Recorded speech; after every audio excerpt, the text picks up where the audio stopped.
ఎమ్మెల్యేలు కావచ్చు మొత్తానికి సిటీకో లేకుంటే గేటేటో పరిమితం అయ్యారు. ఇప్పుడు గ్రామ సభల పేరిట గ్రామాల్లోకి వెళ్ళతో ఎక్కడికక్కడ నిలదీస్తున్నటువంటి అంశం ప్రధానంగా ఇందిరమ్మ ఇల్లు లేవి, పెన్షన్ లేవి, మీరు ఇస్తున్న 6 గ్యారెంటీ లేవి అంటూ కూడా ప్రజల ఆగ్రహ జ్వాలలో వెలుగవుతున్నటువంటి సిచ్యువేషన్ మీరు ఎట్లా చూస్తారు? గుడ్ మార్నింగ్ సురేష్ గారు, మీకు మన ప్రేక్షకులకు అదేవిధంగా విజయానందనకు కూడా. ఈరోజు తెలంగాణ రాష్ట్రం అంతా సమస్యలతో అట్టుడుకుతుంటే ఆ అట్టుడుకుతున్న సమస్యలని పట్టించుకోకుండా మా ప్రగతి ఇది జరిగింది, మేము అది జరిగిందని చెప్పేసి మాట్లాడడం కోసం ప్రజల దగ్గరికి పోతే ప్రజలు ఖామోష్గా ఉంటారని చెప్పేసి అయితే నేను అనుకోవట్లేదు. ఈ అవకాశం ఎప్పుడెప్పుడు వస్తుందా అని చెప్పేసి ప్రజలు ఎదురు చూస్తున్న పరిస్థితి ఉంది. ఆ పరిస్థితిని ఇప్పుడు రానే వచ్చింది. వచ్చిన తర్వాత ప్రజలు కూడా అన్నీ, అది రైతు బంధు దగ్గర నుంచి కానీ పెన్షన్ల దగ్గర నుంచి కానీ ప్రతి విషయంలో కూడా తీవ్రమైన వ్యతిరేకతతో ఉన్నారు. ఇక్కడ వీళ్ళు తీసుకుపోయిన తర్వాత ప్రజల దగ్గరికి వెళ్ళిన తర్వాత వీళ్ళకి అడిగే మొట్టమొదటి ప్రశ్న, మా పెన్షన్లు ఎందుకు పెంచలేదు? అదేవిధంగా రైతు బంధు, గ్రామాల్లో అయితే రైతు బంధుకి ఎందుకు ఇవ్వలేదు? అదేవిధంగా సిటీలో అయితే మోరీలు షాప్ లేవు, అదేవిధంగా రోడ్లన్నీ చెత్త చెదారంతో నిండి ఉన్నాయి, వీటి విషయంలో మీరు ఏం చేస్తున్నారని చెప్పేసి అడగడానికి అన్ని అవకాశాలు ఉన్న పరిస్థితి ఈరోజు ఉంది.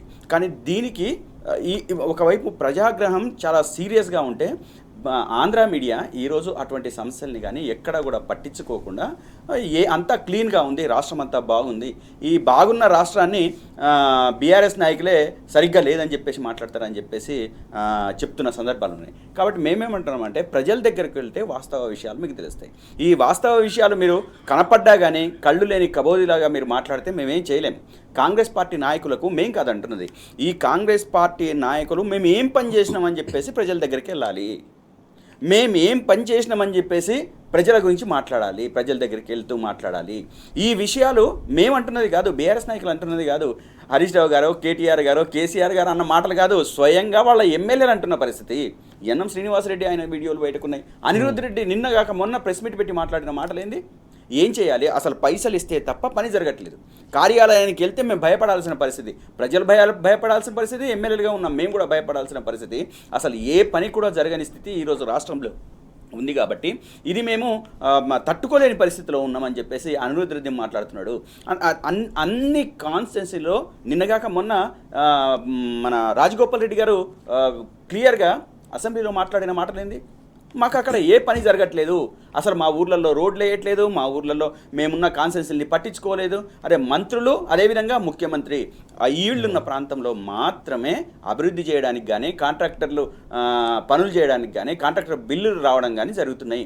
ఇక మిగతా వాళ్ళందరూ ఎమ్మెల్యేలు కాదా? మిగతా వాళ్ళందరికీ అంటే మేమంతా ఎమ్మెల్యేలుగా గెలిచి వచ్చిన సందర్భం లేదా? లేకపోతే నియోజకవర్గాలు మా అభివృద్ధి కావట్లేదా, కావద్దా అని చెప్పేసి మాట్లాడుతున్న పరిస్థితి ఉంటాయి. అంటే అధికార పార్టీ ఎమ్మెల్యేలు, మంత్రులు ఈరోజు గుసగుసగా మాట్లాడుతున్నదే కాదు, ఎమ్మెల్యేలు అయితే బహాటంగా మాట్లాడుతున్నారు, మంత్రులు అయితే గుసగుసగా మాట్లాడుతున్న పరిస్థితి ఉంది. అంటే ఈరోజు తెలంగాణ రాష్ట్రం అంతా కూడా సమస్యలతో కొట్టుమిట్టాడుతూ ఉంది. అదేవిధంగా వాళ్ళ సమస్యల్ని పట్టించుకునే నాదుడు లేడు. ఎంతసేపు కాంట్రాక్టులే వస్తాయి, అదేవిధంగా వాళ్ళని ఎట్లా దోచుకుందాం, అదేవిధంగా భూములు ఎక్కడ కబ్జా చేద్దాం, ఈ కబ్జా చేసిన భూముల్ని వారసత్వంగా ఎట్లా వాళ్ళ కుటుంబాలకు అందిద్దాం, లేదా వాళ్ళ అన్నదమ్ములకు ఎట్లా అందిద్దాం అనేది చాలా చాలా క్లియర్గా ఈరోజు తెలంగాణ రాష్ట్రంలో జరుగుతూ ఉంది. ఈరోజు కాంగ్రెస్ ప్రభుత్వంలో ఉన్న మంత్రులు ఒక దండుపాళ్యం బ్యాచ్ లాగా తెలంగాణ రాష్ట్రం మీద పడి దోచుకుంటున్న పరిస్థితి ఉంది. ఈ దరిద్రం ఎప్పుడు పోతుందా అని చెప్పేసి ఆలోచిస్తున్న పరిస్థితి ఈరోజు తెలంగాణ రాష్ట్రంలో ఉంది. నువ్వు ప్రగతి ప్రణాళిక పట్టుకొని పోవడానికి నీకు అసలు ఏం మొహం ఉంది? ఏం మొహం పెట్టుకుపోతున్నావు? అసలు సిగ్గుందా కాంగ్రెస్ పార్టీ నాయకులకు? కొంచెమన్నా సిగ్గు, శరం, మానం, మర్యాద అనేవి ఏమైనా ఉంటే వాళ్ళు ఈరోజు తెలంగాణ ప్రజల ముందు వాళ్ళ ప్రగతి నివేదిక చెప్పడానికి అవకాశం ఉంటుంది. అసలు ఏ పని చేయలేదు, ఒక ఇటుక వేయలేదు, అదేవిధంగా ఒక నిర్మాణం చేపట్టలేదు, అదేవిధంగా దానికి సంబంధించి 3,47,000 కోట్ల రూపాయలు తెచ్చిపెట్టినారు ఇప్పటికీ అప్పు. ఎటువంటి నిర్మాణం చేయకుండానే వాళ్ళ దోపిడీకే సరిపోతుంది డబ్బులు. మేమేమంటున్నామంటే మీరు తెచ్చిన ఈ రెండు సంవత్సరాల 3 నెలల కాలంలో మీరు చేసిన అభివృద్ధి ఏంటి? మీరు చేసిన అప్పుకు అభివృద్ధికి ఏదైనా సంబంధం ఉందా? లింక్ ఉండాలి కదా. లింకు లేకుండా ఈరోజు 3 లక్షల కోట్ల రూపాయలు అప్పు తెచ్చి ఎవరి నెత్తి మీద వేసినాం? మేము ఆ రోజు మా ప్రభుత్వము కేసీఆర్ గారి నాయకత్వంలో 10 సంవత్సరాలలో 4,17,000 కోట్ల రూపాయలు చేస్తే, 10 సంవత్సరాల్లో చేస్తే వీళ్ళు వచ్చిన రెండు సంవత్సరాల 3 నెలలు గడుచుతుంది, వీళ్ళు 3,47,000 కోట్ల రూపాయలు అప్పు తెచ్చిండ్రు. తెచ్చిన అప్పు ఎక్కడ పెట్టినరో, ఎవరికి ఇచ్చిండ్రో, ఏ నిర్మాణం చేపట్టినరో వాళ్ళు చెప్పాలా. అదే సందర్భంలో మేము చేసిన అప్పు ఒక కాళేశ్వరం కట్టినాం, అదేవిధంగా ఫ్లైఓవర్లు కట్టినాం, రోడ్లు వేసినాం. ఏదైనా చూడండి, మొత్తం తెలంగాణ రాష్ట్రం మొత్తం ఏ మారుమూల ప్రాంతానికి పోయినా ఆనాటి బీఆర్ఎస్ ప్రభుత్వం చేసిన అభివృద్ధి ఆనవాళ్ళు ఇప్పటికీ కనబడుతున్నాయి. ఈ పనికిరానోళ్ళు, పనికి మాలినోళ్ళు ఆనాటి కేసీఆర్ ఆనవాళ్ళని చెడగొట్టడానికి లేకపోతే చెరిపేయడానికి ఏదో ప్రయత్నం చేస్తామని చెప్పేసి మాట్లాడుతున్నారు, కానీ వీళ్ళతోని సాధ్యం కాదు, అయ్యే అవకాశం లేదు. ఎక్కడికి పోయినా కేసీఆర్ గారి పేరు, బీఆర్ఎస్ ప్రభుత్వం పేరు లేకుండా మాట్లాడే స్థితి లేదు. ఆ రోజు మేము పెన్షన్లు పెంచినాం, ఈరోజు నువ్వు చెప్పిన పెన్షన్ పెంచినామా? ఆ రోజు మేము రైతు బంధు ఇచ్చినాం, నువ్వు చెప్పిన దాని ప్రకారం రైతు బంధు ఇచ్చినావా? మేము ఆ రోజు రైతు రుణమాఫీ చెప్పినాం, నువ్వు చేసిన దాని ప్రకారం నువ్వు 39,000 కోట్ల రూపాయలు అయితే 18,000 కోట్ల రూపాయలు ఇచ్చి చేతులు దులుపుకొని నేను రైతు రుణమాఫీ చేసిన అని చెప్పేసి మాట్లాడతావు. ఇంకా 21,000 కోట్ల రూపాయలు రైతులకు బాకీ ఉన్నావు కదా, రైతులకు బాకీ ఉన్నావు. ఇది మాట్లాడరా ప్రజలు? అడగరా ప్రజలు? అదేవిధంగా 2,500 రూపాయలతో ప్రతి మహిళకు నువ్వు పెన్షన్ ఇస్తానని చెప్పేసి అన్నావు కదా, అదేవిధంగా స్కూటీలు మహిళలకు ఇస్తానని చెప్పేసి అన్నావు కదా, అదేవిధంగా ఎస్సీ ఎస్టీ విద్యార్థులకు 10 లక్షలు ఇస్తానని చెప్పేసి అన్నావు కదా చదువులకు. అదేవిధంగా నువ్వు ప్రతి సంవత్సరం 10th పాస్ అయితే 10,000, ఇంటర్ పాస్ అయితే 15,000, డిగ్రీ పాస్ అయితే 15,000 అని చెప్పేసి లెక్కలన్నీ చెప్పినావు కదా. ఎక్కడికి పోయినా అడుగుతారు ఈరోజు విద్యార్థుల దగ్గరికి వెళ్తే, అదేవిధంగా ప్రజల దగ్గరికి వెళ్తే ప్రతి విషయం మీద ఈరోజు కాంగ్రెస్ ప్రభుత్వాన్ని కడగకుండా ఉండే పరిస్థితి లేదు. ఖచ్చితంగా కడిగి పారేస్తారు. ఇక వీళ్లకు మొహం లేదు. నియోజకవర్గాలు తిరగడానికి ఎమ్మెల్యేలకు కానీ మంత్రులకు కానీ కాంగ్రెస్ పార్టీ ఎమ్మెల్యేలు అని చెప్పేసి అంటే తరిమి కొట్టే పరిస్థితి ఉంది. ఈరోజు అధికారులు లేదా సెక్యూరిటీ ఉంది కాబట్టి, పోలీస్ సెక్యూరిటీ ఉంది కాబట్టి ఇంకా తరిమి కొట్టట్లేదు. ఆ రోజు కూడా వస్తుంది ఖచ్చితంగా. ఈ 2 సంవత్సరాలలో ఆ రోజు కూడా వస్తుంది. కాంగ్రెస్ పార్టీని ఈ తెలంగాణ రాష్ట్రం నుంచి తరిమి కొడతారని చెప్పేసి ఖచ్చితంగా చెప్పదలుచుకున్నాను. ఓకే, విజయానంద్ గారు, గౌతమ్ గారు చెప్తా ఉంటే లిస్టు చాంతడంతా ఉంది, ఇందులో అమలు చేసిన మాత్రం ఆవగించేంతనో లేకుంటే పిడికిలంతనో ఉందో అర్థం కావని పరిస్థితి. ప్రధానంగా ప్రజలు కూడా తీవ్రంగా వ్యతిరేకిస్తున్నటువంటి అంశం. ముఖ్యంగా ఎక్కడికక్కడ నిలదీస్తున్నారు. ప్రతి ఒక్క పథకం, ఏ పథకం కూడా అమలు చేయలేదు. కాకపోతే తెచ్చిన అప్పులు దేనికి వెచ్చించినట్టు, ఇన్ని లక్షల కోట్లు 2.5 సంవత్సరాల్లోనే దేనికి వెచ్చించారని చెప్పేసి గౌతమ్ గారికి అనుమానం వ్యక్తమవుతున్నటువంటి అంశం. ప్రధానంగా ఏం చేస్తున్నారని అనుకోవాలి? ఇలా అంత అప్పు చేసుకొచ్చి వీళ్ళు 99 రోజుల పాలనకు సంబంధించి ఏం సాధించారని ఈ గ్రామ సభలు నిర్వహిస్తున్నారు అనుకోవాలి? గుడ్ మార్నింగ్ అందరికీ. మంచిదే. ఇప్పుడు వాళ్ళు ఈ ఒక ప్రోగ్రాం తీసుకున్నది కూడా అందుకు నయమే. ఎందుకంటే ప్రజల్లోకి వెళ్తే గానీ వాళ్ళకు అసలు నిజాలు అనేటివి తెలియవు. ఏం జరగబోతున్నది, ప్రజల్లో ఏమున్నది, ప్రభుత్వ పనితీరు మీద అనేది కూడా వాళ్ళకు స్పష్టంగా రావాలంటే ఇట్లాంటి కార్యక్రమం అవసరమే. తర్వాత half of the administrative years అయిపోయినాయి. మనకి సగం వాళ్ళ పరిపాలన కాలం సగం గడిచిపోయింది. సగం కాలంలో ఏం సాధించినాం అనేది వాళ్ళకు అర్థమవుతుంది. ఏం సాధించారు, మనం మార్పు తీసుకొచ్చినాం కదా అని ప్రజలకు కూడా స్పష్టంగా అర్థమవుతుంది. ఆ అర్థమయ్యే విషయము పత్రికలో లేకపోతే ప్రతిపక్షాలో వాళ్ళు మాట్లాడితే అధికారంలో ఉన్న వాళ్ళకి సాధారణంగా వాళ్ళు అంగీకరించరు. మేము చాలా బాగా చేస్తున్నాం అనే చెప్తుంటారు. వాళ్ళు వేరే ఒక దానిలో ఉంటారు. అధికారం రాగానే వాళ్ళ విచారం, వాళ్ళ వ్యవహార శైలే మారిపోతూ ఉంటుంది. ప్రతిపక్షాలు ఉన్నప్పుడు వేరే ఉంటారు. అట్లా ఇప్పుడు కిందికి వెళ్తున్నప్పుడు స్పష్టంగా ప్రధానంగా ప్రజలు ఇవాళ ఏ డిమాండ్లను ముందుకు తీసుకొచ్చి ఎన్నికల ప్రచారం చేసి వీళ్ళు ప్రజలను అట్రాక్ట్ చేసినారో అవే డిమాండ్లను పట్టుకొని వీళ్ళ ముందుకు వస్తారు. అందుకనే మీరు ఎక్కడ చూసినా కానీ ఇవాళ ప్రభుత్వం నిర్వహిస్తున్నటువంటి కార్యక్రమాల్లో ఎక్కువగా ప్రజా సమస్యల మీద ఎవరు వస్తున్నారంటే మాకు రేషన్ కార్డులు ఇందిరమ్మ ఇండ్లు అని వస్తున్నారు. వీళ్ళు ఇవే బోధించారు వాళ్ళకు. వాళ్ళ మంచిగా ప్రజలు కూడా అచ్చేలో ఏది అని అంటే అవి ఇవ్వడం అనేది అసాధ్యము. వాళ్ళు ఇవ్వలేరు వాళ్ళ ఉన్నటువంటి పరిస్థితులలో. కాబట్టే అసహనం ప్రజల దగ్గర నుంచి బయటకు వస్తున్నది. సో అట్లా ఇవాళ ప్రభుత్వము కార్యనిర్వహణలో చూపిస్తున్నటువంటి పనితీరు కానీ, వ్యవహార శైలి కానీ, రకరకాల పద్ధతులు కానీ ఇవాళంతా ప్రజలు డైరెక్ట్గా ప్రత్యక్షంగా ఫేస్ చేస్తున్నటువంటి సమస్యలన్నీ ఇవాళ అధికారుల దగ్గరికి వెళ్ళి, అందుకనే చాలా వరకు ప్రారంభ సభలు మాత్రమే నాయకులతోటి ఎమ్మెల్యేలతో జరుగుతున్నవి. మిగతావన్నీ అధికారులను పంపిస్తున్నారు. 1 రోజు 2 రోజులు హడావుడి చేసి మిగతా వాటికి నాయకులు హాజరవుతలేరు. పాపం పోయిన అధికారుల మీద ఎగబడుతున్నారు ప్రజలు. వాళ్ళు వినతి పత్రాలు తీసుకొని మేము ప్రభుత్వం దృష్టికి తీసుకెళ్తామమ్మా, మేము ఏం చేయగలమని వాళ్ళు రిసీవ్ చేసుకుంటున్నారు అప్లికేషన్స్. ఇది తూతు మంత్రంగా జరుగుతుంది. ఇప్పుడు ఇంకొకటి కూడా ఏం జరుగుతుందంటే ప్రజలకి దీనివల్ల ఇంకొక స్పష్టత కూడా రావాల్సింది ఏంటంటే, ఇప్పుడు ఎవరైతే అప్లికేషన్స్ పెడుతున్నారో ఆయా సమస్యల మీద సో ఇంకా 6 నెలల ఆ సమస్యలు ఎన్ని పరిష్కారం అయితే ఎన్ని కావనేది కూడా ఇవాళ ఖచ్చితంగా మళ్ళా లెక్కబెట్టి అడుగుతారు కదా. సో ఈ ట్రాక్ అంతా కూడా ఏర్పడుతుంటది. గతంలో చేసిన వాళ్ళు మంచిగా చేయలేదు అని చెప్పడం ఈజీ, కానీ మనం చేస్తున్నప్పుడు ఎంతవరకు చేస్తున్నాం అనేది చేసుకోవడము చాలా ఇంపార్టెంట్ అవుతుంది. అవకాశం వచ్చినప్పుడు ఎట్లా వినియోగించుకున్నాం మన అధికార అవకాశాన్ని అనేది కూడా ఇంపార్టెంట్ అవుతుంది. ఇప్పుడు పోల్చి చూసుకునేటువంటి అవకాశం ప్రజలకి, ఇంతకాలం అయితే ఒకటే పార్టీ పనిచేసింది కాబట్టి ఇంకా ఏమైనా మెరుగుండునేమో అనే ఒక ఆశ ఉండేనేమో, ఇప్పుడు ఇంకో పార్టీని తెచ్చుకున్నారు కదా ప్రజలు. సో దీన్ని చెక్ చేసుకునే అవకాశం కూడా దీని ద్వారా ప్రజలకు తెలుస్తుంది. మంచి చేస్తే మంచి అంటారు, కాదు ఇది మేము మోసపోయినాం అనుకుంటే దానికి తగ్గట్టే రిఫ్లెక్షన్ అవుతుంది. అందువల్ల ఇప్పుడు మనకు కనబడుతున్నటువంటి పత్రికలో మీడియాలో వస్తున్నటువంటి వాటి ప్రకారము ప్రజలు తిరగబడుతున్నారు. తర్వాత ప్రతిపక్షము ప్రజలు తిరగబడితే వాళ్ళు సమాధానం చెప్తారు, ఇంకోటి జరుగుతుంది. కానీ ప్రతిపక్షాలు ప్రశ్నిస్తే కూడా సహనంగా జవాబు చెప్పలేక ప్రతిపక్షాలు తప్పుడు ప్రచారం చేస్తున్నాయి అని చెప్పవచ్చు, అంతవరకు చెప్పవచ్చు. కానీ అది దాటివేసి ఉగ్రవాదుల్లాగా మారుతున్నారు అనే కామెంట్ చేసేదాకా అంత అసహనానికి లోనైపోతున్నది ప్రభుత్వంలో ఉన్న మంత్రులు, ఎమ్మెల్యేలు. కాబట్టి ఈ సరైన పద్ధతి కాదు. ఇట్లా వాళ్ళని కామెంట్ చేయడం, ఉగ్రవాదులతో ప్రతిపక్షంలో ఉన్నటువంటి నాయకులను పోల్చడము చాలా తప్పు, అప్రజాస్వామికం. అది ప్రజాపాలన అని చెప్పుకొని వచ్చినటువంటి వాళ్ళు చేసేటువంటి పద్ధతి కాదు. ప్రతిపక్షం బాధ్యతనే ప్రశ్నించడం కదా, దాన్ని సహనంతో స్వీకరించాలి. అవసరమైతే కౌంటర్ చేయాలి. వాళ్ళు గతంలో చేయకపోతే మీరు ఇవి చేయలేదు, మేము ఇవి చేసినాము అని చెప్పాలి. అసలు గతంలో ఇవి మీరు చేయలేదని చెప్పుడు కూడా టైం వేస్ట్ ముచ్చట. అది అయిపోయింది. వాళ్ళు చేయలేదు కనుకనే, చేయలేదని భావించారు కనుకనే. చేసినరా చేయలేదా అని విశ్లేషించుకునే శక్తి ఉండో లేకనో, లేదంటే వీళ్ళు పెట్టిన అట్రాక్షన్స్, రకరకాల కారణాల చేత గవర్నమెంట్ మారింది. సో మీరు అధికారంలోకి వచ్చిన తర్వాత ఇప్పుడు ఉన్న వాళ్ళు ఏం చేస్తారు అనేది ప్రధానం కావాలి. దాని మీదనే ముందుకెళ్తే ప్రగతి ముందుకెళ్తుంది. ఆ ప్రగతి అనే మాట ప్రగతి భవన్ పేరు మార్చడంతో మనకి అది దాని అనుమానంలో పడ్డట్టుగా మనకు కనబడుతున్నది. ఆ ప్రగతి అనేది ఆగిపోయింది. దానివల్లనే ప్రజల నుంచి ఇట్లాంటి ఒక రిఫ్లెక్షన్ వస్తున్నది అనేది స్పష్టంగా ఇప్పుడు ఉన్నటువంటి పరిపాలకులు అవగాహన చేసుకోవాలి. అందుకు తగ్గట్టు ఏమైనా మార్పులు ఉంటే ఇప్పటికైనా చేసుకోవాలి.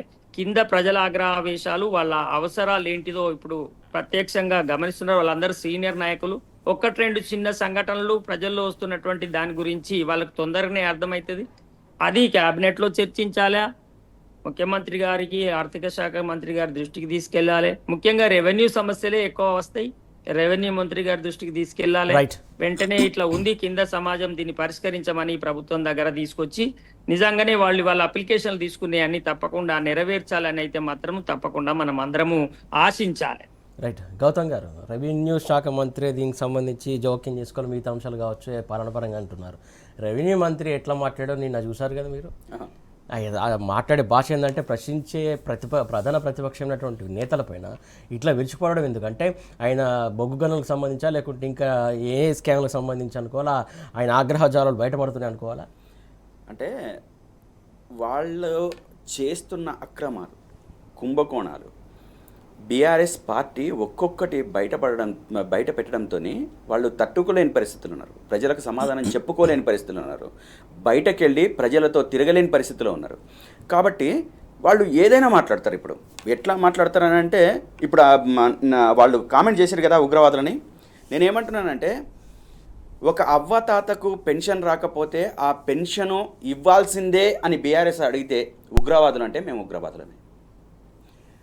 ఒక పెన్షన్ పెంచాలి అని చెప్పేసి మేము అడిగితే, నిలదీస్తే వాళ్ళు ఉగ్రవాదులు అంటే మేము ఉగ్రవాదులమే. ఖచ్చితంగా ప్రజలకు రావాల్సిన నువ్వు ఇచ్చిన 420 హామీలు, 6 గ్యారెంటీలు అమలు చేయకపోతే మేము దాన్ని నిలదీస్తే, ప్రజల మధ్యకు తీసుకొస్తే ప్రజలకు ఖచ్చితంగా అందాలని చెప్పేసి మేము మాట్లాడితే వాళ్ళు ఉగ్రవాదులు అన్నారు అనుకోని మేము మంచి చేయడం కోసం ఉగ్రవాదులమే అని చెప్పేసి ఖచ్చితంగా మేము మాట్లాడగలుగుతాం. అదేవిధంగా కాళేశ్వరం లాంటి ప్రాజెక్టు పనికి రాదని చెప్పేసి నువ్వేదో పనికి మాలిన మాటలు మాట్లాడినావు కదా, అది ప్రజలకు అందుతుంది కదా, దానికోసం అని చెప్పేసి మేము మాట్లాడుతుంటే ప్రజలకు అన్ని రకాల సౌకర్యాలు అందుతున్నాయని చెప్పేసి, అందాలి అని చెప్పేసి మేము మాట్లాడితే నువ్వు ఉగ్రవాది అన్నావు అనుకో, మేము ఉగ్రవాదులమే. ప్రజలకు మంచి చేయడం కోసం. అదేవిధంగా ఒక స్కూటీ రాకపోతేనో, లేకపోతే పెన్షన్ రాకపోతేనో, రైతు బంధు రాకపోతేనో, రుణమాఫీ చేయకపోతేనో, వీటన్నిటి మీద మేము నిన్ను పెట్టి తిప్పుకోనియకుండా మేమైతే క్వశ్చన్ చేస్తున్నామో, ఆ క్వశ్చన్కు నువ్వు ఆన్సర్ చేయలేవు కదా. ఆ ఆన్సర్ చెయ్యనీయకుండా పరిస్థితికి నెట్టబడుతుంటే, ఆ పరిస్థితిలో నువ్వు మమ్మల్ని ఉగ్రవాది అంటే కనుక మేము ఖచ్చితంగా ఉగ్రవాదులమైనా మేము ప్రజల కోసం పనిచేస్తున్నాం కదా, మేము ప్రజల కోసం అడుగుతున్నాం కదా, ప్రజల పక్షాన నిలబడ్డాం కదా, ప్రజా పక్షపాతులుగా ఉన్నాం కదా. ప్రజా పక్షపాతులుగా ఉన్న వాళ్ళకి నువ్వు ఉగ్రవాది అని ముద్రేసినావు అనుకో, అది మంచి చేస్తున్నాం కాబట్టి నువ్వు ఉగ్రవాది అంటవా, ఇంకోటి అంటావా అనుకో, నువ్వు ఏం చేసుకుంటావో చేసుకో. నువ్వు ఒక మంత్రిగా ఉండి, బాధ్యతాయుతమైన స్థానంలో ఉండి, ఈ తెలంగాణ ప్రజలకు మొత్తం కూడా నువ్వు సమాధానం చెప్పాల్సిన స్థితిలో ఉన్నవాడివి, బాధ్యతలో ఉన్నవాడివి, స్థాయిలో ఉన్నవాడివి. అటువంటి వ్యక్తివి నువ్వు ఉగ్రవాదులు అని చెప్పేసి పోల్చడం వలన నీకు వచ్చేదేంటి? నీకు వచ్చేది ఎప్పుడవుతుందంటే, పెన్షన్ రాని వాళ్ళకి పెన్షన్ ఇస్తే నీకు వస్తుంది. పెన్షన్ పెంచుతానన్న పెన్షన్ పెంచితే నీకు అడ్వాంటేజ్ అవుతుంది. అదేవిధంగా 2000 4000 చేస్తానని చెప్పేసి అన్నావు కదా, 10,000 15,000 చేస్తానన్నావు కదా రైతు బంధు. ఇవి చేస్తే నీకు ఉపయోగం. మమ్మల్ని ఉగ్రవాదులు అనడం వల్ల నీకు ఉపయోగం లేదు, అది ప్రజలకు ఉపయోగం, నీకు ఉపయోగం. మేమేమంటున్నామంటే, నువ్వు ఇచ్చిన 420 హామీలలో కనీసం ఒక 20, ఆ 400 ఎగ్గొట్టినావు కదా, 20 ఇచ్చిన తెలంగాణ ప్రజలు సంతోషంగా ఉంటారు. నువ్వు ఏది ఇవ్వకుండా అన్నీ ఎగ్గొట్టి ప్రతి అంశంలో బీఆర్ఎస్ పార్టీని, బీఆర్ఎస్ నాయకుల్ని నువ్వు ఉగ్రవాదులని చిత్రీకరించడం వలన ఈరోజు ఉగ్రవాదులు మీరు కాదు, మేము కాదు ఉగ్రవాదులం, బీఆర్ఎస్ నాయకులు కాదు, భూ కుంభకోణాలు చేస్తున్నది మీరు ఉగ్రవాదులు. ప్రతి అంశంలో కుంభకోణాలు చేస్తున్నది మీరు ఉగ్రవాదులు. ఇక నెక్స్ట్ మా పరిపాలన రాదు, మాకు చేత కాదు, ఇక ప్రజలు మాకు బుద్ధి చెప్తారని చెప్పేసి అనుకొని, దీపం ఉన్నప్పుడే చక్కబెట్టుకోవాలని చెప్పేసి అనుకొని, ఈరోజు ఇష్టం వచ్చినట్టు ఏ రంగంని వదలకుండా, ఏ రంగంలో పోతే ఆ రంగంలో నిలువు దోపిడీ చేస్తున్న వాళ్ళు మీరు ఉగ్రవాదులు, ఆర్థిక ఉగ్రవాదులు, తెలంగాణ ప్రజల సమస్యల్ని మరింత జటిలం చేసే ఉగ్రవాదులు, ప్రజల జీవితాల్ని ధ్వంసం చేసే మీరు ఉగ్రవాదులు, ప్రజా జీవితాల్ని ఛిద్రం చేసేది మీరు కాబట్టి మీరు ఉగ్రవాదులు. ఈ తెలంగాణ రాష్ట్రం ఏర్పడిన దగ్గర నుంచి ఈరోజు వరకు తెలంగాణ రాష్ట్రం కోసం మాట్లాడని మీరు ఉగ్రవాదులు. ఈ తెలంగాణ ప్రజల సమస్యల్ని పట్టించుకోకుండా కులుకుతున్న వాళ్ళు మీరు ఉగ్రవాదులు. చదువు కోసం అని చెప్పేసి 100 కోట్ల రూపాయలు నువ్వు ఖర్చు పెట్టినవు చూడు, రేవంత్ రెడ్డి గారు లండన్కి వెళ్ళి, అది మీరు ఉగ్రవాదులు, ఆర్థిక ఉగ్రవాదులు. ప్రతి అంశం దగ్గర మీరు నిలువు దోపిడీ తెలంగాణ రాష్ట్రాన్ని చేస్తూ నిట్ట నిలువుగా పట్టపగలుగా దండుపాడు బ్యాచ్గా మారి తెలంగాణ రాష్ట్ర ప్రజల్ని దారుణంగా మోసం చేస్తున్నది, దోచుకుంటున్నది మీరు. అదేవిధంగా ఉల్టా బీఆర్ఎస్ పార్టీని అంటారా, బీఆర్ఎస్ నాయకులను అంటారా? మేమేం అడుగుతున్నాం? నువ్వు ఇచ్చిన హామీ అడుగుతున్నాం. నువ్వు ఎలక్షన్స్లో నువ్వు ఏదైతే అలవిగాని హామీలు ఇచ్చినావు కదా, అది అమలు చేయని చెప్పేసి అంటున్నాం. నువ్వు తెచ్చిన 3,47,000 కోట్ల రూపాయలు ఏవైతున్నావు అవి ఏం చేసినావు అని అడుగుతున్నాం. ఇదంటే మేము ఉగ్రవాదులమా? రైట్, నువ్వు అట్లా అది అడిగితే మేము నిలదీస్తే ఉగ్రవాదులు అనుకుంటారా? అనుకో. నువ్వు అట్లా అనుకోవడానికి మేము ప్రజలకు మంచి చేయడం కోసం నువ్వు ఉగ్రవాదులు అంటున్నావు కదా, మేము అడిగింది ఉగ్రవాదం లాగా కనిపెడుతుంది కదా, నువ్వు అనుకో. కానీ అంతిమంగా నువ్వు చేయాల్సింది ఏంటంటే తెలంగాణ ప్రజలకు న్యాయం చేయి. ఆ న్యాయం చేయడం కోసం నువ్వు ప్రయత్నం చేయి. నువ్వు అది న్యాయం చేస్తే మేము అడగం కదా, నువ్వు ప్రజలకు అందిస్తే మేము అడగం కదా. నువ్వు ప్రతి విషయంలో దోపిడీకి నువ్వు పునాదులు వేసుకుంటావు, దాచుకోవడానికి పునాదులు వేసుకుంటావు. ఇక రేపు రామని చెప్పేసి దానికి సంబంధించిన అన్ని విషయాలలో అన్ని రకాలుగా ఏర్పాటు చేసుకొని ఈ తెలంగాణ రాష్ట్రంలో ఉన్న ప్రజల యొక్క ధనాన్ని అంతా దోచుకోవడం కోసం, అదేవిధంగా ప్రజా ఆస్తుల్ని దోచుకోవడం కోసం చేస్తున్న ప్రయత్నాన్ని అడ్డగిస్తే ఉగ్రవాదం అంటవా? నువ్వు ఒక మంత్రివి, అసలు నువ్వు ఏం మాట్లాడుతున్నావో నీకు తెలియదు, గతంలో ఏం మాట్లాడినావో తెలియదు, ఇప్పుడేం మాట్లాడినావో రేపు ఫ్యూచర్లో ఏం మాట్లాడుతున్నావో తెలియదు. అసలు నీకు ఆ రెవెన్యూ శాఖ మీద పట్టుత్వం ఉందా? ఆ పట్టుత్వం ఉండే మాట మాట్లాడుతున్నావా? ఈరోజు ఎన్ని భూములు కబ్జా అవుతున్నాయి, ప్రభుత్వ భూములు ఎన్ని కొట్టేస్తున్నారు, ఎన్ని కొట్టేయడానికి ప్లాన్ చేసుకుంటున్నారు.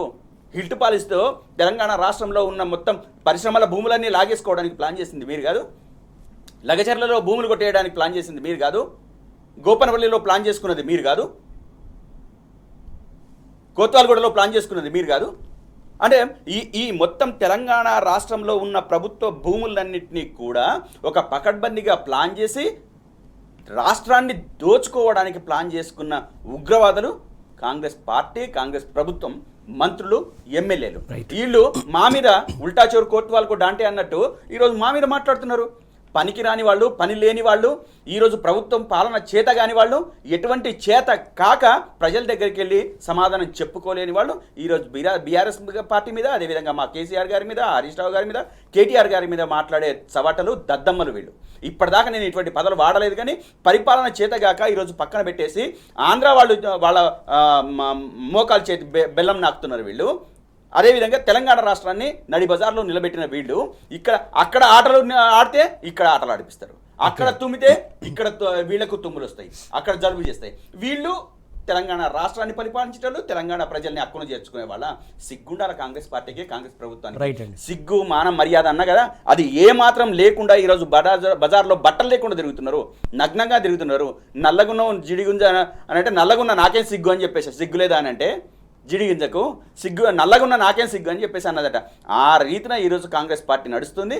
ప్రజలు నేను చెప్తున్నా కదా చాలా చాలా ఆగ్రహంగా ఉన్నారు వీళ్ళు. నిజంగా కూడా ఇందాక విజయానంద్ అన్నట్టు ఇదొక అవకాశం రావాల్సిందే ప్రజలకు అని చెప్పేసి అని అన్నాడు కదా, రావాల్సిందే, వచ్చింది. ప్రజలు ఆ సంగతి తేల్చుకుంటారు. ఏ మీడియా, ఆంధ్ర తొత్తు మీడియా ఏదైతే ఉందో అది చూపెట్టకపోయినా ప్రజలు అది కూడా పాజిటివ్ అంటున్నా నేను. అంటే మేము ఇంత ఆందోళన చేస్తున్నాం కదా, ఇంత బాధపడుతున్నాం కదా, ఇంత కన్నీటి పర్యావంతం అవుతున్నాం కదా, మా కన్నీటి గాథల్ని చూపెట్టని ఈ ఛానల్ నేను ఎందుకు చూడాలని చెప్పేసి ఒక క్వశ్చన్ వస్తుంది. కాబట్టి ఇది కూడా మంచిదే అని చెప్పేసి అంటున్నా. ఖచ్చితంగా ప్రజలు నిలదీస్తారు. ప్రజాక్షేత్రంలో ఇది ఖచ్చితంగా ఒక ప్రశ్నగా మారుతుంది. ప్రజలు తిరగబడే రోజు వచ్చిందని చెప్పేసి మాత్రం ఖచ్చితంగా చెప్పదలుచు. విజయానంద్ గారు, ఏదైతే ఇంత జరుగుతున్న కాంగ్రెస్ సర్కారు పైన ప్రజా వ్యతిరేకత ఇంత ఉన్నా కూడా మిగతా మీడియాలు ఎందుకు ప్రచారం చేయట్లేదు, ఎందుకు వాటికి సంబంధించినటువంటి ఉన్న నిజాలు ఎందుకు చెప్పట్లేదు? ఎలాగ ఎల్లో మీడియా అంత అబద్ధాన్ని ప్రచారం చేస్తుంది, అబద్ధాలని ప్రచురిస్తుంది, కాకపోతే నిజాలను ఎందుకు ప్రచురించట్లేదు అని చెప్పేసి ప్రధానంగా వస్తున్నటువంటి ప్రశ్న. దాంతోపాటు ఏదైతే కాంగ్రెస్ సర్కార్ వచ్చి నుంచి ఏ జిల్లాను వదలలే, ఏ జిల్లాలో ఉన్నటువంటి భూముల్ని వదలేని పరిస్థితి. అటు ఖమ్మం కావచ్చు, వరంగల్ కావచ్చు, ఇటు రంగారెడ్డి కావచ్చు, హైదరాబాద్ కావచ్చు, మహబూబ్ నగర్ కావచ్చు, ప్రతి ఒక్క జిల్లాలో కూడా కబ్జాల పరంపర కొనసాగుతున్నటువంటి అంశం, ప్రధానంగా బెదిరింపులకు గురవుతున్నటువంటి అంశం. ఇది ప్రశ్నిస్తున్నటువంటి ప్రధాన ప్రతిపక్షమైనటువంటి బీఆర్ఎస్ నేతలను ఇలా అభివర్ణించడం కరెక్ట్ అంటారా మరి?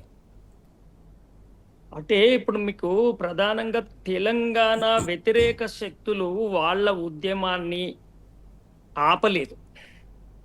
మనం తెలంగాణ వచ్చింది, ఇంకా తెలంగాణ ఉద్యమం ఏముంది, పరిపాలన అని మనం అనుకున్నాము. తెలంగాణ వ్యతిరేక శక్తులు వాళ్ళు ఓడిపోయి ఉన్నారు. వాళ్ళు నిరంతరము ఇంకా దీన్ని ఎట్లా చేసి దీన్ని డిస్టర్బ్ చేయాలనేదే వాళ్ళ లక్ష్యంగా కనబడుతుంది. కాబట్టి ఆంధ్ర మీడియా అంటే ఆంధ్ర నుంచి వచ్చిన మీడియా కాదు, మళ్ళా తెలంగాణలోనే ఉండి ఆంధ్ర మనస్తత్వాన్ని, భావజాలాన్ని ప్రచారం చేసి తలకెత్తుకునే ఒక దుర్మార్గం అది అర్థం కాదు మనకి. చాలా వరకు మన వాళ్ళు తెలంగాణ కావాలంటే కూడా, తెలంగాణ వస్తే ఏముంటది, ఆ సమైక్య రాష్ట్రంలో ఈ లాభాలు ఉంటాయంటే కూడా చర్చించిన వాళ్ళే. అట్లాగే ఈ మీడియా ఏం చేస్తుంది, మన మెదళ్ళని ఆపరేట్ చేస్తూ ఉంటుంది, మన మెదళ్ళలో ఒక రకమైన అభిప్రాయాన్ని క్రియేట్ చేస్తుంటది. కాబట్టి తెలంగాణ నాయకత్వం మీద చిన్న అభిప్రాయాన్ని, చీప్ అభిప్రాయాన్ని డెవలప్ చేయడానికి, ఈ తెలంగాణ ఆత్మగల వాళ్లకు వ్యతిరేకంగా పనిచేసే శక్తులను గొప్ప నాయకులుగా తీర్చిదిద్దడానికి చాలా సీరియస్గా పనిచేసే ఒక ప్రధానమైన భాగమే ఈ ఆంధ్ర మీడియా. ఇది ఏం చేస్తుంది అని అంటే, ఎప్పుడు కూడా తెలంగాణ వ్యతిరేక శక్తులు లేదా తెలంగాణ వాదానికి, తెలంగాణ అస్తిత్వానికి వ్యతిరేకంగా పనిచేసే తెలంగాణ నాయకులు ఎవరన్నా ఉన్నారనుకోండి, వాళ్ళకు అండాదండగా నిలిచి వాళ్ళు చాలా గొప్ప వాళ్ళని హైక్ చేయడానికి, అట్ ది సేమ్ టైము తెలంగాణకు సంబంధించిన బేసిక్ అభివృద్ధి ఏదైతే తెలంగాణ ఏర్పాటు కావాలి, ఇందుకోసము ఈ అన్యాయం జరిగింది కాబట్టి దాని పునర్నిర్మాణం కోసం అని ఏదైతే వస్తామో దాన్ని కాకుండా ఆపడానికి సంబంధించి, ఒకవేళ అట్లాంటిది ఏదైనా చేస్తే అది తప్పు అని నిరూపించడానికి వీళ్ళు పనిచేస్తుంటారు. కాబట్టి ఈ మీడియా ఇవాళ ఈ ప్రభుత్వ ఏర్పాటు వెనుకాల ఆ ఆంధ్ర వ్యతిరేక శక్తులు చాలా క్రియాశీలకంగా 10 ఏళ్ళు వాళ్ళు అనేక రకాల కష్టాలు, నష్టాలు పడి ఎట్టి పరిస్థితుల్లో ఇక్కడ తెలంగాణలో ఈ తెలంగాణ పార్టీని ఓడగొట్టాలని వాళ్ళు నానా కష్టాలు పడి వాళ్ళు విజయం సాధించారు. ఆ సాధించిన విజయాన్ని కొనసాగించాలి. ఇక్కడ బీఆర్ఎస్ పార్టీ ఎప్పుడు అధికారంలోకి రాకుండా చేయడం అనేది చెయ్యాలి. అంటే ఈ పార్టీ మీద నిరంతరం బురద జల్లాల.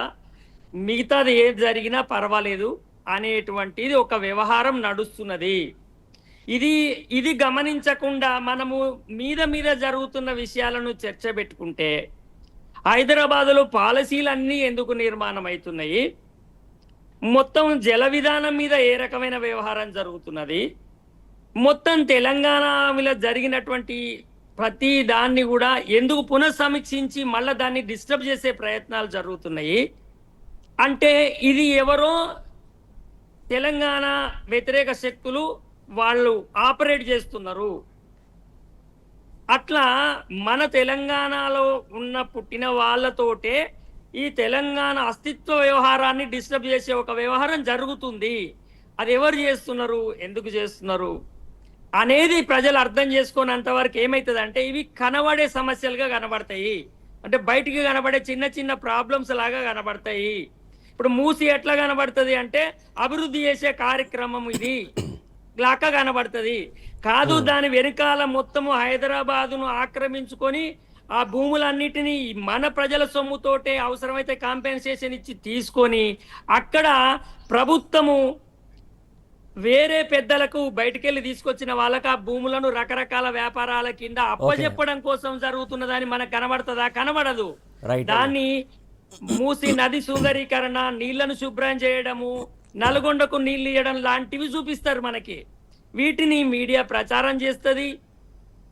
ఇవన్నీ జరుగుతాయి. ఇప్పుడు తెలంగాణ ఉద్యమం జరుగుతున్నప్పుడు కూడా అభివృద్ధి, తర్వాత కలిసిమెలిసి ఉండు, తెలుగు భాష, అన్నదమ్ములము, ఇట్లాంటివి అన్ని గుర్తుకొస్తాయి. రాజకీయ నాయకులందరూ అందరు అవినీతి పరులే అవుతారు, ఇట్లాంటివి అన్నీ చెప్పి ఇట్లా ఉన్నా ఏం కాదు చేసుకోవచ్చని తెలంగాణ వాదాన్ని దెబ్బతీసేటువంటి ప్రయత్నం ఎట్లయితే జరిగిందో ఇప్పుడు కూడా జరుగుతున్న ప్రభుత్వ కార్యక్రమాల కింద మనం చూస్తే ఎట్టి పరిస్థితులలో కూడా అది కాదు. దీని వెనకాల తెలంగాణ ఏర్పాటు చేసడానికి వ్యతిరేకమైన శక్తులు ఏవైతే ఉన్నాయో వాళ్ళు 10 సంవత్సరాలుగా 12 సంవత్సరాలుగా నిద్రపోతలేరు. పోరు, మనం కూడా నిద్రపోలే. మీరు గుర్తుపెట్టుకోండి, వాళ్ళ తప్పు కాదు.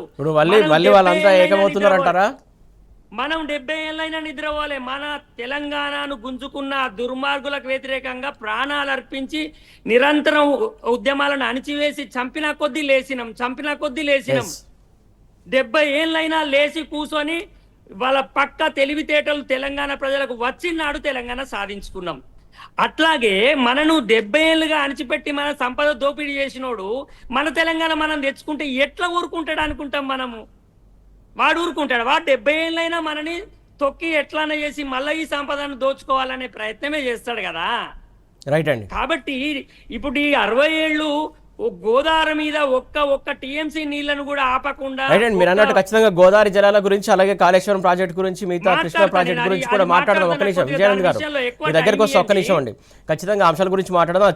సీరియస్ ఇస్తూ చాలా ఏదైతే మంత్రి హోదాలో కూడా కిషన్ రెడ్డి ఎలాంటి వ్యాఖ్యలు చేశారో, అలాగే ఏదైతే ఎంపీ సురేష్ రెడ్డి కూడా ఎలాంటి కౌంటర్ ఇచ్చారనే అంశం గురించి మాట్లాడదాం. విజయానంద్ గారు ఇందాక మాట్లాడుతున్నట్టు ఏదైతే కాళేశ్వరం అంశం కావచ్చు, గోదావరి అంశం కావచ్చు, కృష్ణా జలాలు కావచ్చు, ప్రధానంగా రాజ్యసభ వేదికగా మంత్రి హోదాలో కిషన్ రెడ్డి చేసినటువంటి వ్యాఖ్యలను అసలు ఎట్లా చూస్తారు మీరు? అసలు అలాంటి వ్యాఖ్యలు మాట్లాడడం ఎంతవరకు కరెక్ట్ అంటారు? 7 మండలాలు ఆ రోజు ఎవరు తీసుకున్నారు, ఎవరు ఎట్టి ఇచ్చారు, ఏందనేది తెలియదా జనాలకి? తెలంగాణ సమాజం గమనించలేదంతా? నేనేమంటున్నా అంటే కిషన్ రెడ్డి గారు ఏం మాట్లాడినరు అనే దానికంటే ఎందుకు మాట్లాడినరు అనేది మనం చాలా ఇంపార్టెంట్ గా చూడాలి. కిషన్ రెడ్డి గారు అబద్ధం చెప్పిండ్రు. చెప్పండి. కిషన్ రెడ్డి గారు అబద్ధం చెప్పిండ్రు అనేది అందరికీ తెలుసు. అది పార్లమెంటు సాక్షిగా ఈ దేశంలో ఉన్న ఒక సత్యము. ఓకే, కాంగ్రెస్ ప్రభుత్వం దిగిపోయిన తర్వాత బీజేపీ ఆర్డినెన్స్ తీసుకొచ్చి 7 మండలాలను మార్చిన విషయం తెలుసు. ఆ ఆర్డినెన్స్ తెచ్చింది ఎవరి గవర్నమెంట్? బీజేపీ. అంటే యూపీఏ హయాంలో జరగలేదు, ఇది ఎన్డీఏ హయాంలో జరిగింది అనేది నిజం. ఆ నిజం అని కిషన్ రెడ్డికి తెలియదంటారా? ఖచ్చితంగా తెలుసు. తెలియనంత అమాయకుడు కేంద్ర మంత్రి అవుతాడా? కాదు. తెలిసి కూడా అబద్ధం ఆడిండు అనేది ఇప్పుడు ప్రూఫ్. అయితే అబద్ధం ఆడిండని నేను ఆరోపణ చేస్తలేను, అట్లా ఆడతాడా అని నేను అంటలేను. కానీ తెలిసి కూడా ఎందుకు అబద్ధం ఆడుతున్నది అనేది ప్రజలు అర్థం చేసుకోవాలి.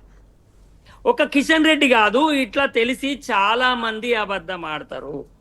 ఒక మీడియాను కోఆర్డినేట్ చేస్తున్న మీలాంటి ఒక జర్నలిస్ట్ ఏం చేస్తారంటే తనకు కావలసిన ప్రశ్నను ఏదైతే అడగద్దో అది ఆ ప్రశ్నను అడుగుతాడు.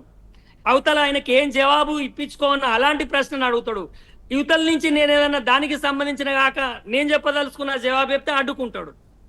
ఇక్కడ మన భారతదేశంలో ఇంకొక ఉదాహరణ కూడా ఉంది. మీరు చూస్తే పార్లమెంటులో పైసలు తీసుకొని ప్రశ్నలు అడిగిన కేసు ఒకటి అయింది, మీకు గుర్తుందా?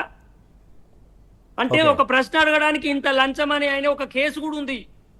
అంటే ఈ దేశంలో ఏం జరుగుతున్నది అసలు? ఇవాళ తెలిసి తెలంగాణకు సంబంధించిన విషయాల మీద పచ్చి అబద్ధాలైనా మాట్లాడి మన తెలంగాణ బిడ్డలే అబద్ధాలు అసత్యాలు ఎందుకు చెప్తున్నారు అనేది ఒక విషయం మనం గమనించాలి. దానికి కారణం ఏంటిదంటే తెలంగాణ ఏర్పాటు జరుగుతున్నప్పుడు కూడా మీరు గమనిస్తే, మీరు కాళేశ్వరం టాపిక్ వచ్చినప్పుడల్లా దయచేసి అనేక మందికి మీడియా ద్వారా నేను ఒకసారి పరిశీలించుకోమని చెప్తున్నా. తెలంగాణ ఉద్యమంలో తెలంగాణ ఏర్పాటు అన్నప్పుడల్లా 4-5 రకాల అభిప్రాయాలు చెప్పిన పద్ధతిలో ఉన్న నాయకులు ఎట్లయితే ఉన్నారో, కాళేశ్వరం విషయానికి వచ్చినప్పుడు కూడా అట్లనే చెప్తారు. తెలంగాణ కావాలి కానీ ఇట్లా కాదు, అట్లా కావాలి, అట్లయితుందా, ఇట్లా కావాలి, ప్రజాస్వామిక తెలంగాణ ఏర్పడాలి కానీ ఉద్యమాలతోటే ఏర్పడాలి, ఇట్లా రకరకాలు చెప్పి కన్ఫ్యూజ్ చేశారు. చూసిండ్రా? ఇప్పుడు కాళేశ్వరం కావాలి కానీ ఎత్తిపోయద్దు, కాళేశ్వరం కావాలి కాంట్రాక్టు కట్టద్దు, కాంట్రాక్ట్ కడితే లంచం తినరని అపవాదు వేయచ్చు, కాంట్రాక్ట్ కట్టకుండా కాళేశ్వరం కావాలన్నట్టు మాట్లాడతారు. అంటే కాళేశ్వరం సేమ్ తెలంగాణ ఏర్పాటుకు వద్ద చంద్రబాబు కూడా తెలంగాణ కావాలన్నాడండి, తీర్మానం చేసిండు. మీరు చూడండి. అంటే ఇప్పుడు చంద్రబాబు కూడా ఏమంటాడు, తెలంగాణ వాళ్ళు నీళ్లు తీసుకపోతే నాకు అభ్యంతరం లేదు, నేను బనకచెర్ల కట్టుకుంటా మిగిలిన వాడితో అంటాడు. కానీ వాడు తెలంగాణకి ఎట్టి పరిస్థితులలో కాళేశ్వరం అమలు కావద్దని చూస్తాడు. ఇప్పుడు నేనేమంటున్నా, ఇంతమంది తెలివితేటలు ఉన్న వాళ్ళు ఇప్పుడు ఏమంటున్నారు, ఈ కాళేశ్వరం ప్రాజెక్టు కట్టడం వల్ల మాకు నష్టం జరిగింది, లూటీ జరిగింది, తప్పు జరిగింది అంటున్నారు కదా. ఓకే, కేసీఆర్ తప్పు చేసి పక్కకు పెడదాం. మరి వాళ్ళు గతంలో ఒక బ్యారేజ్ ఎందుకు కట్టకపోయిరి? రెండోది, ఇప్పుడు ఈ 3 బ్యారేజీలు దెబ్బతిని 1,00,000 కోట్లు నష్టం జరిగిందని ఒక కేంద్ర మంత్రి అన్నాడు కదా, వాడు పాటిల్ అన్నట్టయినా. ఇప్పుడు ఇది వద్దు, మరి మనకు 965 టీఎంసీలు గోదావరి నికల జలాలు మనకి కేంద్ర ప్రభుత్వం యొక్క జలశాఖనే కేటాయించింది కదా. ఈ నీళ్లను కాళేశ్వరము అంటే ఎల్లంపల్ల కింద ఏ ఒక్క బ్యారేజ్ కట్టకుండా, పంపులు పెట్టి లిఫ్ట్ చేయకుండా మాకు ఎట్లా ఇస్తారో ఎవడన్నా చెప్పాలి. అది బీజేపీ వాళ్ళన్నా చెప్పాలి, కాంగ్రెస్ వాళ్ళన్నా చెప్పాలి. ఇప్పుడు మనం వాళ్ళకి తప్పంటలేం, కాళేశ్వరం తప్పు జరిగింది, పైగా దాని మీద కేసు పెట్టిరు, కేసీఆర్ను జైల్లో పెట్టిరు, మాకేం అభ్యంతరం లేదు. కానీ మాకు కావలసిన 965 టీఎంసీలు మా హక్కు ఏదైతుందో అవి మా తెలంగాణ ప్రజల భూములకు ఎట్లా మలుపుతారు? మీరు పంపు పెట్టద్దు, లిఫ్ట్ చేయొద్దు, అవినీతి జరగద్దు, కాంట్రాక్టులకు రూపాయి ఇవ్వకుండా కట్టాలి. ఇప్పుడు ఇవన్నీ తప్పులు ఈ పార్టీ చేసింది అంటున్నారు కదా. ఇక అది చేయకుండా మీరు ఎట్లా చేస్తారో మీరు ఇప్పుడు సమాధానం అయితే చెప్పాలి కదా. ఈ మాత్రం కూడా ప్రజలు అనుకోరు, ఈ మాత్రం కూడా ప్రజలు ఆలోచించరు. ఎందుకు మరి ఇది కట్టిన దాని మీద ఇంత విషయం చెబుతున్నారే, మరి వీళ్ళు ఎందుకు కట్టకపోయి? రేపు ఇది కూలగొడతాం, ఇది వాడుకోమండి, మరి వేరే ఏం తీసుకొస్తారో అనే ప్రశ్న కూడా వేసుకోవాలి కదా మనము. అంటే ఇప్పుడు ఏంటిది, కాళేశ్వరం మీద ఎందుకు జరుగుతుంది కుట్ర అంటే తెలంగాణ రావద్దని ఆపినరు, తెచ్చుకున్నాం మనం. ఇంట్లోకి రానియద్దంటే గేటు దుంకినాం, ఇప్పుడు తలుపులు అడ్డం పెడితే అయిపోతుంది కదా రానియకుండా ఉండడానికి అనేది వాని ప్లాను. అంటే ఏంటిది, తెలంగాణ తెచ్చుకున్న ప్రధాన ఉద్దేశం ఏంది, నీళ్లు తెచ్చుకోవాలి. అంటే తెలంగాణ తెచ్చుకున్న నీళ్లు తీసుకుపోకుండా చూస్తే సరిపోతుంది. అంటే గోదావరి మీద ఉన్నటువంటి మన ఏవైతే మన నికర జలాలు ఉన్నాయో ఈ ప్రాజెక్టులను వాడకుంటే ఈ గోదావరిని వీళ్ళు తెలంగాణ వాళ్ళు ఉపయోగించుకోవద్దు. ఉపయోగించుకుంటే ఏమంటామంటే మీకు ఖర్చు ఎక్కువైతున్నది, మీకు వేస్టేజ్ ఎక్కువైతుంది, లేకపోతే మీరు లంచాలు నడుస్తున్నాయి, ఇవన్నీ చెప్పి మొత్తం మీద ఈ గోదావరి మీద ప్రాజెక్టులు బంద్ కావాలి, ఈ బంద్ అయిన నీళ్లు కిందికి పోవాలనేది లెక్క.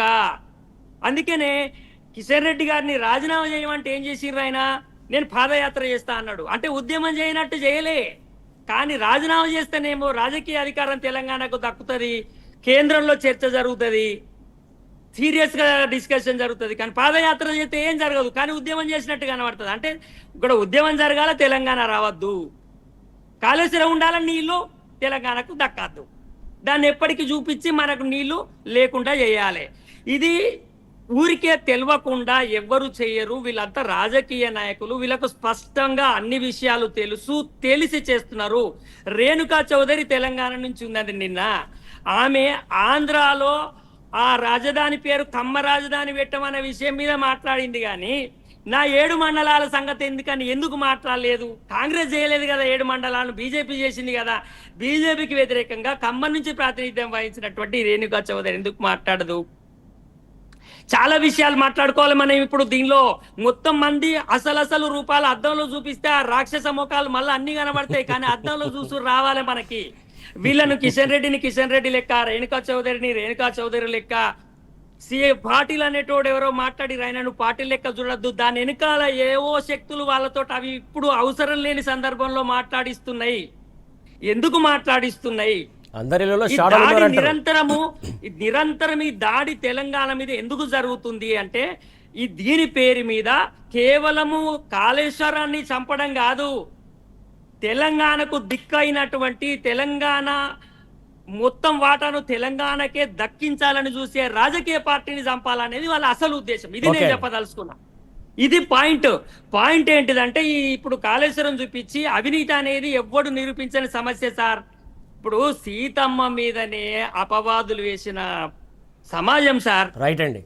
అవునట కదా, కావచ్చు కదా అనుకునే సమాజము దాని మీద బురద జల్లి ఆ పేరు మీద తెలంగాణకు సంబంధించిన రాజకీయ పార్టీని చంపడం అనేది ప్రధాన లక్ష్యము. దీనికోసం అనేక రకాల కుట్రలు కుతంత్రాలు నిరంతరం చేస్తున్నారు. ఇప్పుడు దురదృష్టం ఏంటంటే వాళ్ళ అధికారంలో ఉన్నారు, వాళ్ళకు సపోర్ట్ గా బీజేపీ ఉంది, ఈ తెలంగాణ వ్యతిరేక శక్తులకు. కాబట్టి అవన్నీ ఇక్కడ అమలు చేస్తున్నారు, ఈ దోపిడీ కొనసాగిస్తున్నారు. ఇది అర్థం చేసుకోవాలని నా మనవి. రైట్ అండి. కిషన్ రెడ్డి అబద్ధాలు మాట్లాడడం సర్వసాధారణం. ఏ రోజైతే నిజాలు మాట్లాడారు అని చెప్పేసి విజయానంద్ గారు ప్రశ్నిస్తున్నారు. ప్రధానంగా ఆయనకు అబద్ధాలు వల్ల వేయడం చాలా ఆనవాయితీ అని చెప్తున్నారు. ప్రధానంగా అసలు విషయం ఏంటంటే, అసలు నిజం ఏంటంటే, తెలంగాణకు నీళ్లు రాకుండా అడ్డుపడమే బీజేపీ యొక్క ప్రధాన పాత్ర అంటున్నారు. ప్రధానంగా ఏదైతే ఆ ప్రాజెక్టు ఈ ప్రాజెక్టు తప్పని చెప్తున్నారు కదా, మరి తెలంగాణకు రావాల్సినటువంటి వాటా 912 టీఎంసీలకు సంబంధించి ఎలా ఇస్తారో చెప్పండి. మరి ఏ ప్రాజెక్టు కడతారో, అవినీతి జరగకుండా మీరు ఎట్లా కడతారో కట్టి చూపించండి, తెలంగాణకు రావాల్సినటువంటి వాటా ఇవ్వండి అని చెప్పేసి ఆయన ప్రశ్నిస్తున్నటువంటి అంశం. ప్రధానంగా ఏదైతే తప్పు పట్టినప్పుడు సమాధానం చెప్పాలి, సమాధానం చెప్పినప్పుడు ఒక ప్రశ్నతోటే ప్రశ్న కాదు, ప్రశ్న వెనకాల జవాబు కూడా ఉండాల్సినటువంటి అవసరం ఉంది. ప్రధానంగా తప్పు చేసింది బీజేపీ కాబట్టి తెలంగాణకు కూడా న్యాయం చేయాల్సింది గారు. ప్రధానంగా ఏదైతే నిన్న జరిగినటువంటి రాజ్యసభలో తీరు, ప్రధానంగా బీఆర్ఎస్ సంబంధించినటువంటి ఎంపీలు వద్దిరాజు కావచ్చు, లేకుంటే సురేష్ రెడ్డి గారు కావచ్చు, చాలా ఆయన మాటలు వ్యతిరేకించారు. ప్రధానంగా దీనికి సంబంధించి ఖచ్చితంగా సభా హక్కుల ఉల్లంఘన నోటీస్ ఇస్తాం, దీని పెద్ద ఎత్తున మేము నిరసన కార్యక్రమాలు కూడా చేపడతామని చెప్పేసి అలా పిలిపించినటువంటి అంశం. ప్రధానంగా మంత్రి హోదాలో ఉండి ఇలాంటి మాటలు మాట్లాడడం ఎంతవరకు కరెక్ట్ అసలు? అంటే ఇప్పటికి కూడా ఇంకా తెలంగాణకు అన్యాయం జరగాలని చూస్తున్నారు కదా వీళ్ళు. సురేష్ గారు, తెలంగాణ రాష్ట్రాన్ని పట్టి పీడిస్తున్న సమస్యల్లో ఈ మూతులు నాకే మాటల వలన ఎక్కువ నష్టం జరుగుతూ ఉంది.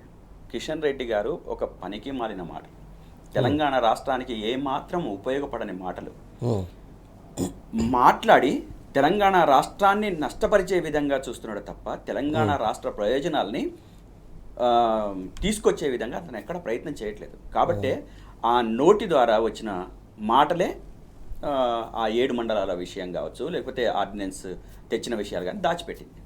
అంటే తెలంగాణ రాష్ట్రానికి ఆ 7 మండలాల రూపంలో ఎవరు ద్రోహం చేసినారు, ఎవరు నష్టం చేసినారు అని చెప్పేసి అనే మాట వస్తే ఎవరు వస్తారు? మళ్ళీ బీజేపీ వస్తుంది. బీజేపీకి సమస్య కాకూడదు అని చెప్పేసి, అబద్ధం అని చెప్పేసి ఆ వాస్తవాలు చెప్పడానికి ఆయన సిద్ధపడ్డాడు. నేను అడుగుతున్నా, ఆయన తెలంగాణలో పుట్టిండా లేకపోతే ఉత్తరప్రదేశ్లో పుట్టిండా? పుట్టింది తెలంగాణనా లేకపోతే ఉత్తరప్రదేశా లేకపోతే గుజరాతా? సిగ్గుండాల కిషన్ రెడ్డి గారు మరి మాట్లాడడానికి. మీరు తెలంగాణ రాష్ట్ర సాధనలో ఎప్పుడూ కూడా ఒక అగ్రభాగాన్ని లేరు, అంతా దాగుడు మూతలేని. అదేవిధంగా ఆ రోజు రాజీనామా చేయమంటే చేయడానికి సిద్ధపడలేదు. అదేవిధంగా తెలంగాణ కోసం గళమెత్తమని చెప్పేసానంటే గళమెత్తలేదు. నీ పనేంది ఇక్కడ? ఎందుకు కేంద్ర మంత్రిగా ఉన్నావు? సరే, ఆ రోజు అట్లా చేసినాం. ఈరోజు తెలంగాణ రాష్ట్రం వచ్చిన తర్వాత 10 ఏళ్లుగా అధికారంలో మీరే ఉన్నారు కదా కేంద్రంలో ఉన్న తర్వాత జిఎస్టీ రూపంలో కావచ్చు, ఇంకో రూపంలో కావచ్చు, రూపాయి ఇచ్చినరా మీరు తెలంగాణకి? మీరు 8 మంది ఎంపీలు కదా గెలుచుకున్నారు కదా, ఏం మొహం పెట్టుకుని గెలిచినరు? గెలుచుకున్నందుకు ఈ తెలంగాణ రాష్ట్రానికి ఏం చేసినారు? ఈరోజు మీరు ఇష్టం వచ్చినట్టు మాట్లాడతారా కేంద్రంలో అక్కడ కూర్చొని? పార్లమెంట్ని తప్పుదోవ పట్టేటట్లు సిఆర్ పార్టీలో ఆడొక పనికిరానాడు, వీడొక పనికిరానాడు, పనికిరానాలంతా జమై మొత్తం దేశాన్ని అంతా దోచుకునే ప్లాన్లో ఉన్నారు వీళ్ళు మా మీద అప్పులు చేసినారని చెప్పేసి కాళేశ్వరం మీద అని చెప్పేసి కథలు చెప్పే వీళ్ళు పనికి మాలినళ్ళు. వీరు అంతకుముందు 60 సంవత్సరాలు పరిపాలించిన ప్రభుత్వాలు దేశాన్ని 60 లక్షల కోట్ల రూపాయలు చేస్తే అప్పు, వీడు 200 లక్షల కోట్ల రూపాయలు చేశారు బీజేపీ వాళ్ళు. అదేవిధంగా ఇవి దాచిపెడతారు. అదేవిధంగా తెలంగాణ గురించి మాట్లాడమంటే ఎవరి ప్రయోజనాల కోసం మాట్లాడుతున్నారు మీరు?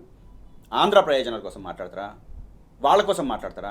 వాళ్ళ కోసం మాట్లాడుతుంటే ఇక్కడ ఎందుకున్నారు అంటున్నా. నేను ఇదే ప్రశ్న అడుగుతున్నా. నేను కిషన్ రెడ్డి గారికి కావచ్చు, బండి సంజయ్కి కావచ్చు, బీజేపీ నాయకులు 8 మంది ఎంపీలకు నేను అడుగుతున్నా, మీకు ఇక్కడ ఈ తెలంగాణ రాష్ట్ర ప్రయోజనాల గురించి మీరు మాట్లాడకపోతే, ఈ 7 మండలాలు మనయే అని చెప్పేసి మీరు మాట్లాడకపోతే, నీళ్లు కాళేశ్వరం విషయంలో మనకు ఇంకా అనుకూలంగా మీరు మాట్లాడకపోతే, ఈ రాష్ట్రంలో మీరు ఉండకండి, వెళ్ళిపోండి అంటున్నా. మన అంతిమ లక్ష్యం ఏంది? తెలంగాణ దగాపడ్డది, తెలంగాణ నష్టపోయింది, తెలంగాణలో సమస్యలతోని కొట్టుమిట్టాడుతున్న తెలంగాణను మనం తెచ్చుకొని ఒక దారిన పెట్టే సందర్భంలో నువ్వు మాట్లాడకపోతే ఎందుకు అంటున్నా? ఇక్కడ నువ్వు అవసరం లేదు, ఈ రాష్ట్రం నుంచి వెళ్ళిపో. నీకు ఎక్కడ అనుకూలంగా ఉంటే ఇంకో దగ్గర ఉండి మాట్లాడు. ఇదే దగ్గర ఉన్న మా నాయకులు, మా నికార్సైన నాయకులు, తెలంగాణ వాదులు, తెలంగాణ కోసం మాట్లాడే నాయకులు వస్తారు, మాట్లాడుకుంటారు. నీకు చేతగానప్పుడు ఇప్పుడు వెళ్ళిపో అంటున్నాను నేను.